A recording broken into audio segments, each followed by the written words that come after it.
Test, test. Ah, c'est bon.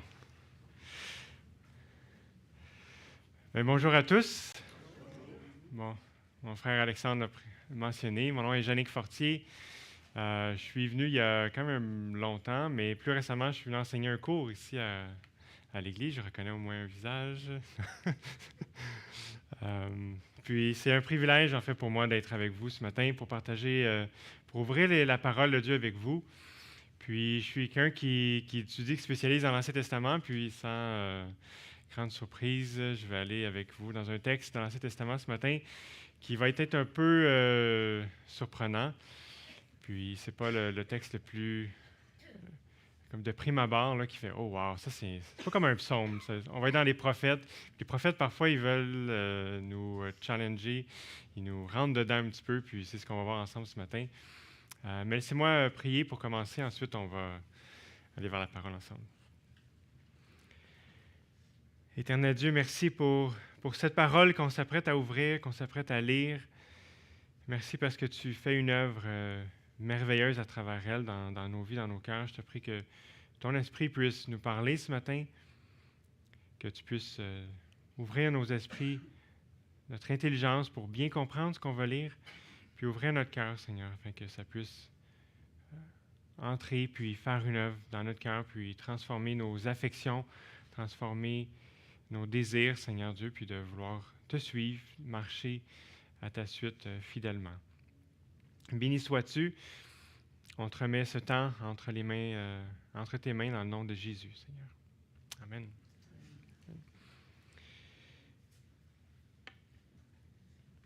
Donc, je ne sais pas si vous êtes déjà arrivé d'être confronté à une personne qui est tout à fait obstinée dans ses voies, dans ses idées. Puis on a beau lui présenter les faits, on a beau lui présenter la situation. Pour nous, à nos yeux, ça paraît tout à fait évident. C'est même pas une question. Mais pour cette personne, elle refuse de comprendre. Elle refuse de changer d'idée. Elle refuse d'arrêter, par exemple, une mauvaise voie, puis de voir qu'elle se dirige vers quelque chose qui est mal pour cette personne-là, puis de changer de voie, mais avec une obstination si ferme que c'est comme, wow, pour nous-mêmes, c'est un mystère presque. Quand je pense à ce genre de phénomène, je pense à une scène dans un film qui date de plus de 50 ans maintenant, ou à peu près 50 ans bientôt. C'est un groupe d'humoristes anglais, Monty Python, qui avait fait un film qui était humoristique sur le roi Arthur, puis le Saint Graal. Puis c'était de l'humour très absurde, mais il y avait une scène dans ce film-là où est-ce qu'il y a un chevalier qui se présente à un endroit de passage, puis il y a un chevalier qui garde, un autre chevalier qui garde le passage, puis qui l'empêche de passer. C'est comme, non, tu ne passeras pas. Puis, si tu veux passer, il faut que tu me battes, comme dans un duel. Fait que la scène est assez lufoque parce que tout ce qu'il y a, c'est un petit ruisseau. Là, c'est facilement passable juste à côté. Mais c'est un film avec de l'humour absurde. Mais finalement, il y a un combat qui s'engage. Puis, le chevalier qui est le chevalier blanc qui vient, le héros finit par couper un bras au chevalier noir qui gardait le passage. Puis le chevalier noir dit non, j'ai encore une chance de gagner. Puis il continue le combat, puis il coupe l'autre bras, puis il dit, le chevalier blanc, il dit, ben, mais ok, mais avoue-toi vaincu maintenant, j'ai gagné, tu me laisses passer. Non, t'as pas gagné. Là, il s'obstine, puis finalement, il coupe une jambe, il coupe une autre jambe. Bon, c'est de l'humour. Puis finalement, même encore là, le chevalier noir refuse d'admettre sa défaite. Il pense encore qu'il y a une chance de gagner, alors que c'est évident pour tout le monde que c'est non, t'as perdu. Mais parfois, on va rencontrer ce genre d'adversité ou ce genre d'obstacle, d'obstination dans les personnes qu'on côtoie. Puis on peut être étonné à quel point les gens refusent de changer, à quel point un cœur peut être endurci, à quel point un cœur peut être dirigé dans une direction, puis il n'y a rien qu'on fait qui va changer le cœur de cette personne. Puis c'est frappant, c'est choquant. Puis cet endurcissement-là, qui peut être au niveau des idées de toutes sortes, peut être un endurcissement spirituel.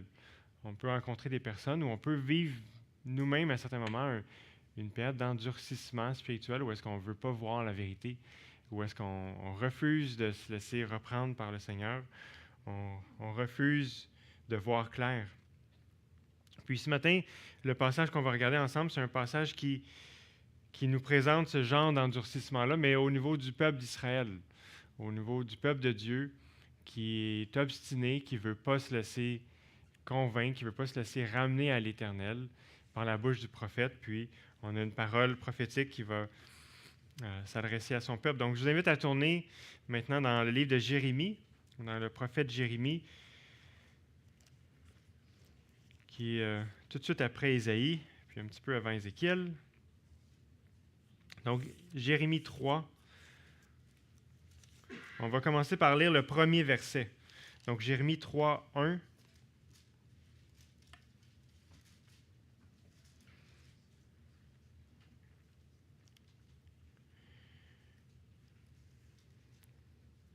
Jérémie 3, 1. Il me faut dire, lorsqu'un homme répudie sa femme, qu'elle le quitte et appartient à un autre, retournera-t-il encore vers elle? Ce pays n'en serait-il pas complètement souillé? Et toi, tu t'es prostitué à de nombreux amants, et tu reviendrais à moi, oracle de l'Éternel.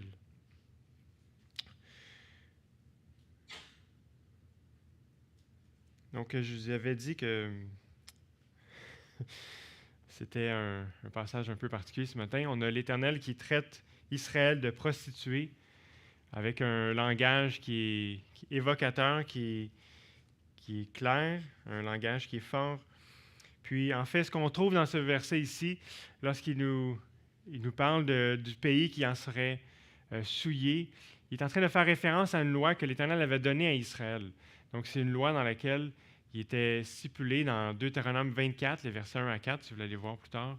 Donc, Deutéronome 24, 1 à 4. Dans cette loi-là, il était mentionné que lorsqu'un homme répudie sa femme, lui donne une lettre de divorce, on a un écho à ça aussi dans le Nouveau Testament, mais si cette femme va appartenir à un homme, puis que cet homme la répudie à son tour, ben, elle ne peut pas revenir vers le premier. Ça serait comme une abomination, quelque chose, ça ne fonctionne pas. Vous n'allez pas faire ça. Donc ça, c'est la loi sur le mariage qui avait été donnée à Israël.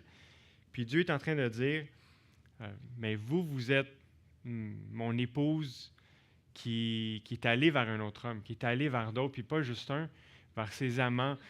La traite de prostituée, c'est donné vraiment corps et âme à un grand nombre. Donc on a un thème ce matin de l'Éternel qui parle de sa relation avec l'Israël comme d'un mariage, puis qui va dire, ma femme s'est prostituée, est allée vers d'autres, puis en grand nombre. Donc c'est vraiment un langage fort, je vous avais un peu prévenu ce matin. Mais ce langage d'adultère va revenir un peu tout au long de l'oracle qu'on va lire ce matin.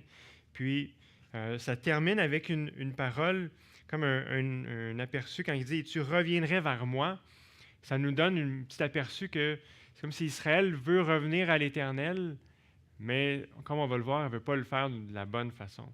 Donc il y a cette idée qu'elle a commis un grand péché envers l'Éternel, puis elle semble vouloir revenir à lui, mais il y a un problème.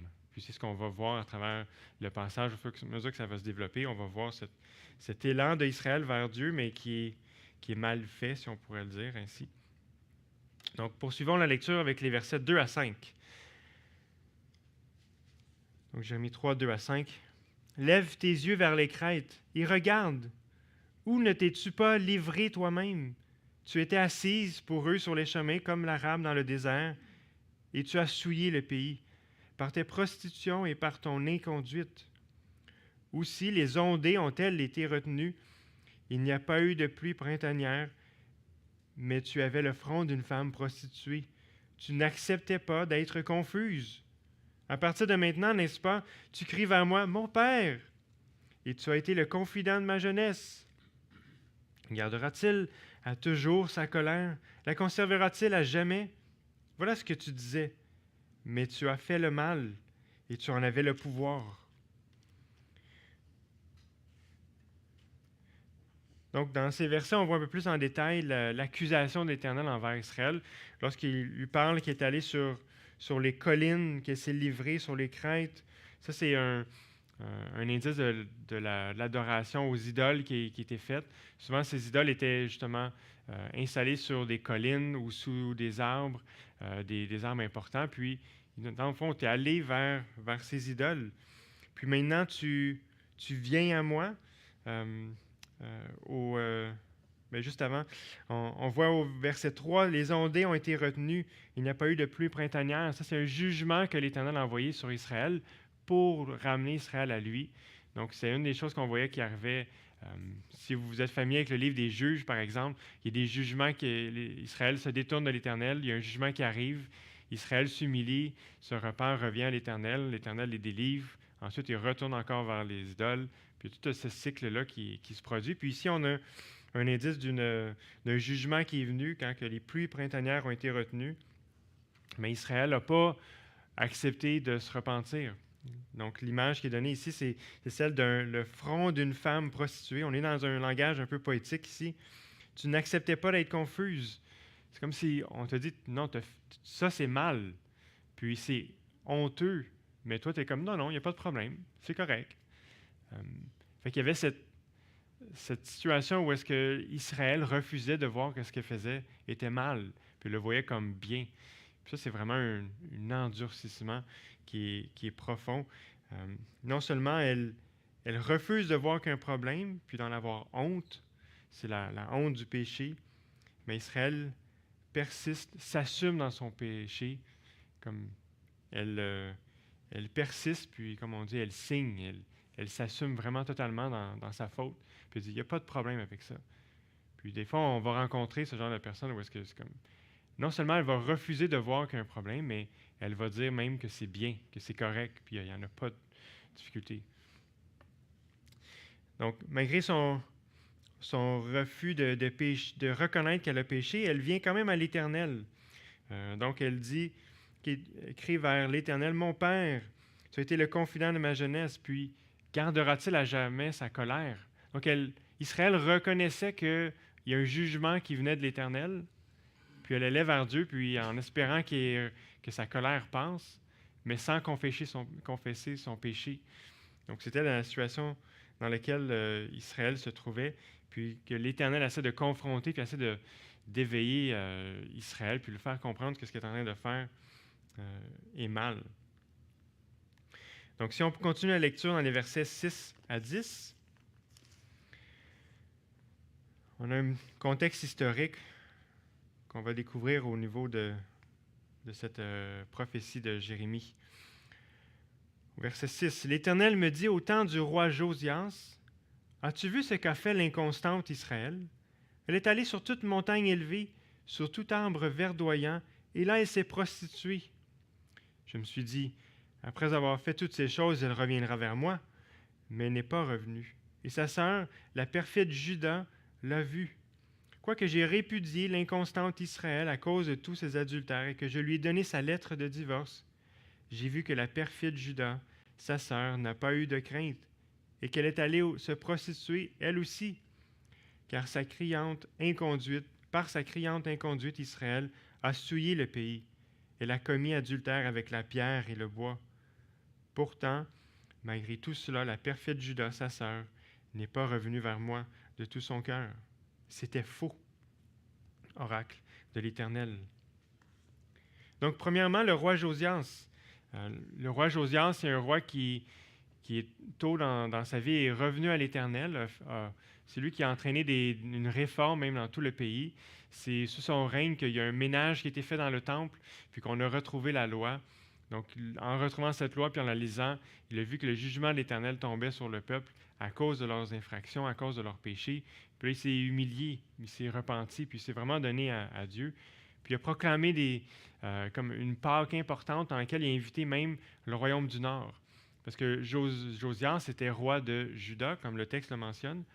Puis à cette période de l'histoire d'Israël, ils étaient séparés en deux royaumes. Il y avait le royaume du Sud qui était appelé Juda, puis le royaume du Nord était appelé Israël. Donc le plus grand des deux était Israël. Mais au temps de Josias, l'armée assyrienne était venue, puis avait déjà envahi, avait vaincu la capitale du Nord, qui est Samarie, puis avait emporté plein de gens en captivité. Puis ici, l'Éternel en parle de cet événement-là comme quand il a répudié Israël. Donc, c'est comme s'il avait renvoyé sa femme, Puis c'était vraiment un acte de jugement qui tombait sur le royaume du Nord à cause de leur grand péché.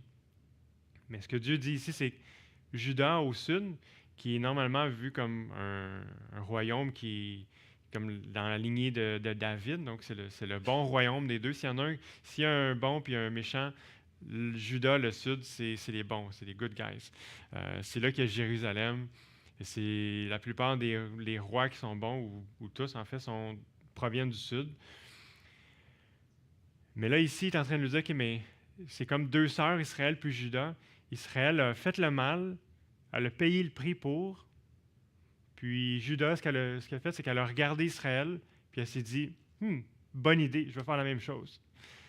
Juda a décidé de suivre dans les mêmes voies que sa sœur, Israël, qui s'est destinée finalement à être emmenée en captivité.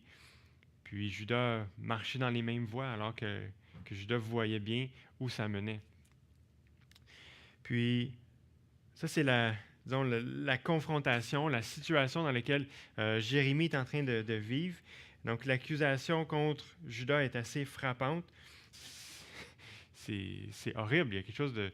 Si quelqu'un te traite de perfide, c'est quelque chose qui te fait de mal puis de tordu, quelque chose de vraiment honteux dans ça. Puis, lorsque on lit dans la fin de cette section-là, au verset 10, « Elle n'est pas revenue, sa sœur Juda, elle n'est pas revenue vers moi de tout son cœur, c'était faux. » Donc, ça fait référence à un mouvement de Juda d'aller vers l'Éternel. Donc, Juda est comme revenu vers Dieu, mais l'Éternel est en train de lui dire, mais c'était faux. C'est faussement qu'elle est venue vers l'Éternel. Donc, peut-être qu'en apparence, elle semblait recommencer à adorer Dieu, semblait se tourner vers Dieu, mais c'était seulement en apparence. C'était hypocrite. C'était un jeu, c'était pas de tout son cœur. Donc ça, c'est l'accusation de l'Éternel. Donc, déjà, on avait vu au verset 1, « Et tu reviendrais vers moi ». On voyait après ça dans les versets suivants qu'elle refusait d'avoir honte de son péché. Puis là, c'est comme si elle veut revenir à Dieu, mais elle le fait de la mauvaise façon. Elle le fait sans se repentir. Donc, en poursuivant la lecture, les versets 11 à 13, on va en apprendre un peu plus. « L'Éternel me dit, l'Israël, l'inconstante, est plus juste que la perfide Juda. Va crier ces paroles vers le nord et dis, reviens, inconstante Israël, dit l'Éternel. Je n'aurai plus pour vous un visage sévère, car je suis bienveillant, oracle de l'Éternel. Je ne garde pas ma colère à toujours. Reconnais seulement ta faute, car c'est contre l'Éternel, ton Dieu, que tu t'es révolté. Tu as une conduite dissolue avec les étrangers, sous tout arbre verdoyant, et vous n'avez pas écouté ma voix, oracle de l'Éternel. » Donc Israël, l'inconstante, est plus juste que la perfide Juda. C'est vraiment choquant. C'est vraiment frappant. Parce que c'est eux qui étaient encore dans le pays, c'est eux qui n'avaient pas encore été emportés, c'est eux qui ont le roi de la descendance de David, c'est eux, là, le bon royaume, qui sont fidèles à l'Éternel, c'est eux qui ont le temple. Mais ils sont déclarés moins justes, plus perfides que le royaume du Nord. Puis on a la réponse à la question qu'Israël posait, est-ce que l'Éternel va garder sa colère à toujours? Puis l'Éternel répond, non, ma bienveillance va être sur toi. Je suis un Dieu bienveillant. Ma colère ne dure pas à toujours. Je ne la garde pas à toujours. Je suis bienveillant. Mais seulement, il faut que tu te repentes. Il faut que tu reconnaisses ta faute. C'est ce qu'on voit au verset 13. Reconnais seulement ta faute, car c'est contre l'Éternel ton Dieu que tu t'es révolté. Donc on voit l'importance de la repentance lorsqu'on va vers Dieu.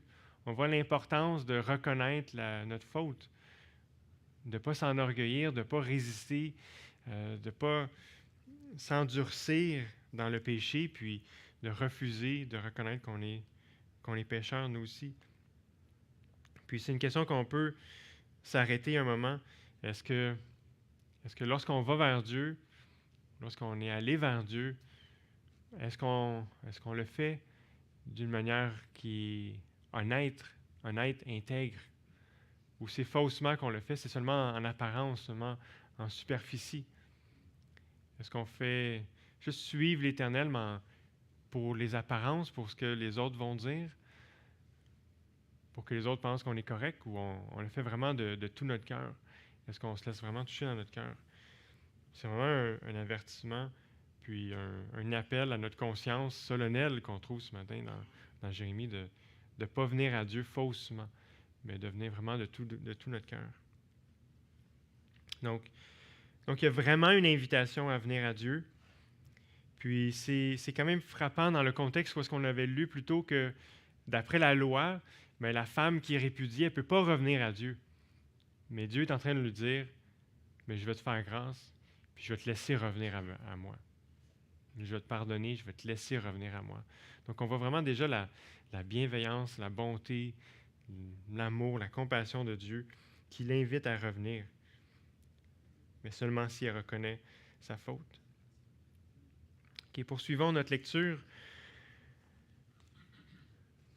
Les versets 14 à 20. Revenez, fils rebelles, oracle de l'Éternel, car c'est moi votre maître. Je vous prendrai un d'une ville, deux d'un clan, et je vous ramènerai à Sion. Je vous donnerai des bergers selon mon cœur.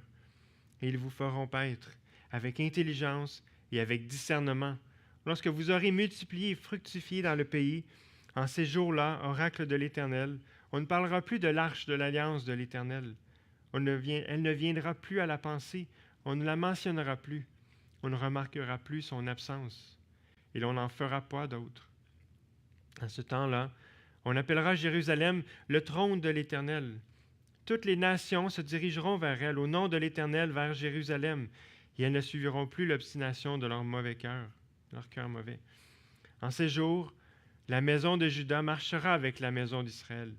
Puis elles viendront ensemble, du pays du nord, au pays que j'ai donné en héritage à vos pères. Moi, je me disais, comment te mettrais-je parmi mes fils et te donnerais-je un pays de délices, un héritage, le plus bel ornement des nations? Je me disais, et tu m'appelleras mon père, et tu ne te détourneras pas de moi. Oui, comme une femme trahit son amant, vous m'avez trahi, maison d'Israël. Oracle de l'Éternel.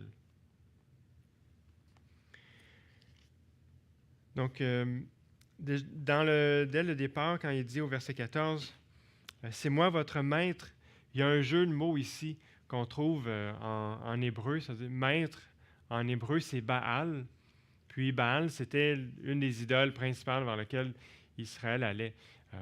Puis il y a vraiment une interpellation ici de l'Éternel envers son peuple. Il dit, c'est moi votre Baal, c'est moi votre maître.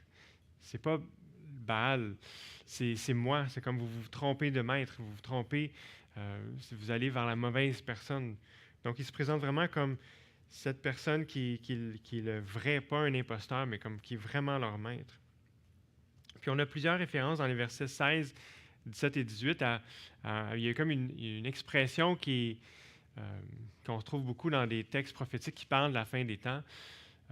En ces jours-là, en ce jour. Donc ça, c'est des expressions qui nous projettent vers un temps futur, eschatologique qu'on va parler, un temps dans lequel l'Éternel va faire les choses différemment, lequel c'est comme si le mal va être résolu à un moment donné. Puis on a cette espérance un jour qui est présentée, que même on ne se rappellera plus de l'arche lorsque vous aurez multiplié dans le pays. Les nations se dirigeront vers Jérusalem, qui sera appelée le trône de l'Éternel. En ces jours, la maison de Juda marchera avec la maison d'Israël. Toutes des choses qui pointent vers une forme de réconciliation, de restauration, où est-ce que c'est vraiment toute chose va bien. Puis cette espérance qu'Israël avait, qu'un jour l'Éternel comme ramènerait la paix vraiment sur le territoire. Puis il y a plusieurs références dans ces paroles eschatologiques qui font écho aux promesses qui avaient été données à Abraham, le fondateur, le père du peuple d'Israël. Lorsque Dieu l'a appelé de partir de son pays pour l'emmener en Canaan, Il lui a promis qu'il multiplierait sa descendance, mais nombreuse, innombrable. Puis au verset 16, lorsqu'il parle d'avoir multiplié puis fructifié dans le pays, c'est une sorte d'écho vers cette promesse. On lui parle aussi d'une promesse qui a été faite à Abraham de lui donner la terre promise, donc Canaan. Puis ici, on parle encore de cette terre qui avait été donnée en héritage à leur père. Au verset 19, un pays de délices, un héritage, le plus bel ornement des nations. Donc, c'est vraiment le langage dans lequel la terre promise était décrite pour Israël lorsqu'ils sont même sortis du pays d'Égypte.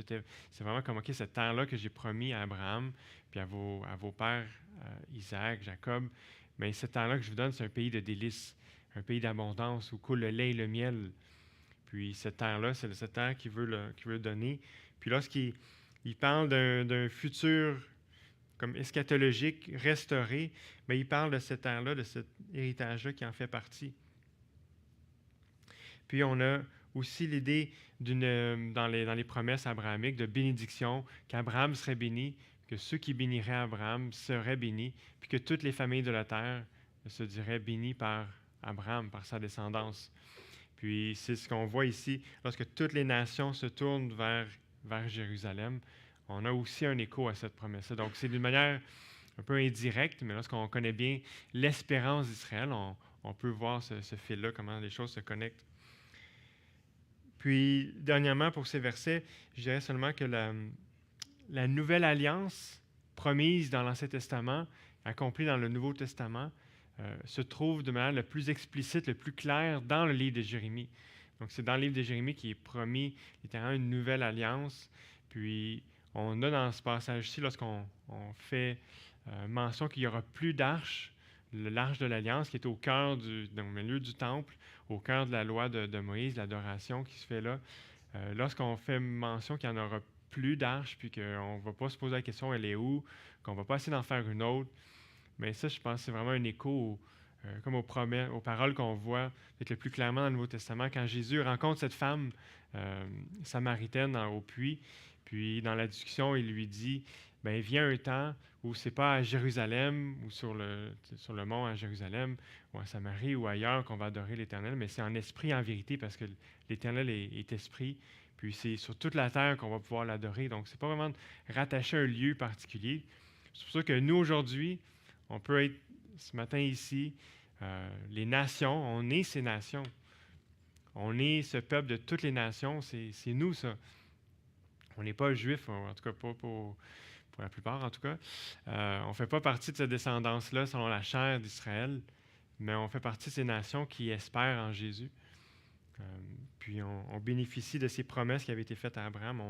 On participe à cet héritage, nous aussi, aujourd'hui. Donc, on va terminer la lecture du passage. Donc, je vais reprendre au verset 21 jusqu'à 4. Une voix se fait entendre sur les crêtes, ce sont les pleurs, les supplications des fils d'Israël. Ils ont dépravé leur conduite, ils ont oublié l'Éternel leur Dieu. Revenez, fils rebelles, je vous guérirai de vos inconstances. Nous voici, nous allons à toi. Car c'est toi l'Éternel notre Dieu. Oui, les collines et le bruit qui vient des montagnes ne sont que fausseté. Oui, c'est en l'Éternel notre Dieu qu'est le salut d'Israël. La honte a dévoré le produit du travail de nos pères.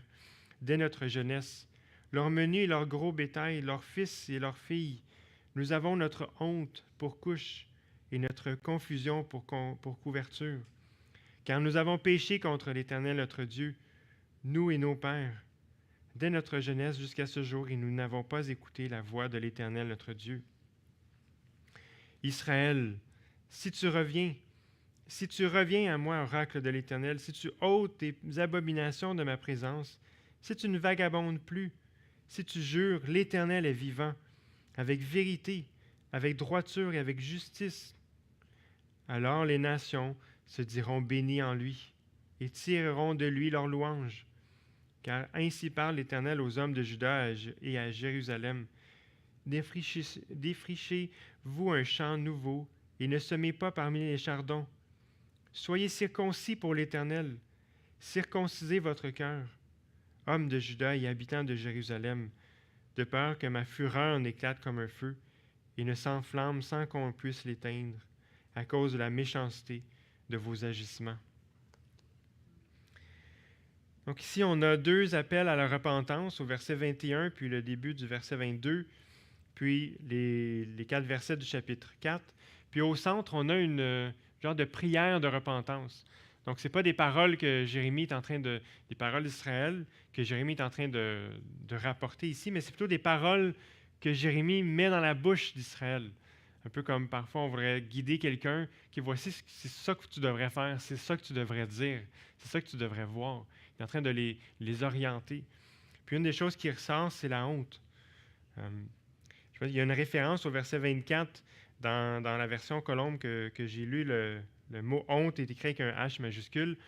Puis c'est une référence, probablement, comme une personnification de Baal, justement, qui est leur honte, qui fait honte à Israël. Puis c'est la honte qui a dévoré le produit de leur travail, de leur père. Donc, Baal était censé leur produire une abondante récolte, puis finalement, Baal a mangé leur récolte. Donc, il y a vraiment un renversement. Puis, au verset 25, il dit « Nous avons notre honte pour couche. » Puis, c'est la parole que Jérémie veut mettre dans la bouche d'Israël parce qu'ils n'ont pas honte. Parce qu'ils ont péché, ils devraient avoir honte. Ils devraient être censés coupables de leur faute. Mais ils ne se sentent pas coupables. Ils refusent.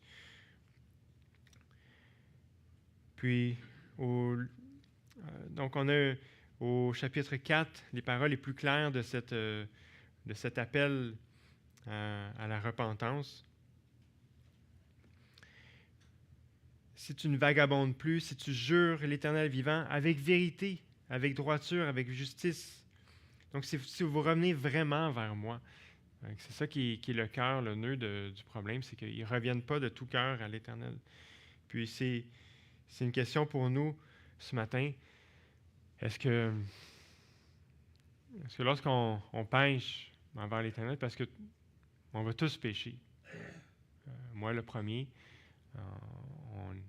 on n'est pas encore à un état où est-ce qu'on est capable de vivre sans péché sur cette terre.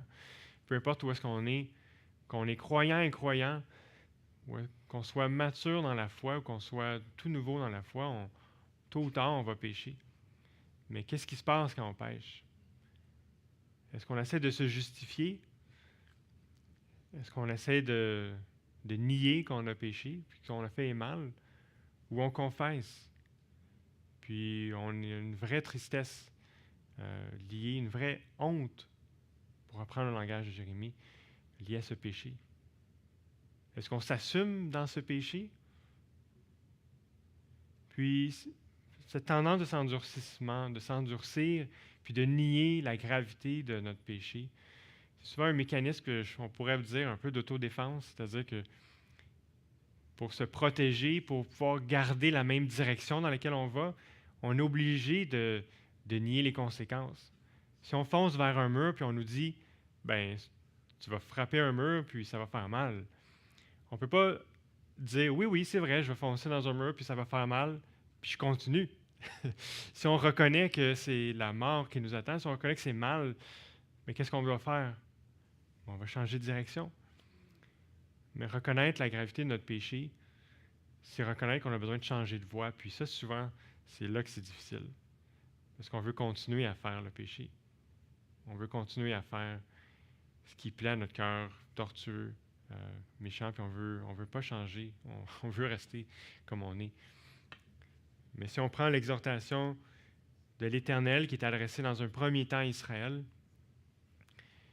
qui s'adresse encore à nous aujourd'hui, de ne pas s'endurcir, de ne pas être rebelle, mais de se laisser humilier, d'avoir honte de notre faute, puis de retourner avec vérité, avec justice vers l'Éternel. C'est là qu'on va trouver le visage bienveillant de l'Éternel. C'est là qu'on va trouver sa grâce, la paix, parce qu'il nous appelle à lui ce matin. Il nous appelle, peu importe la situation dans laquelle on est ce matin, ben, l'Éternel nous appelle à aller vers lui, puis à trouver grâce auprès de lui. Puis lorsque Jésus est venu sur la terre, il a vraiment ouvert ce chemin pour nous de manière incroyable.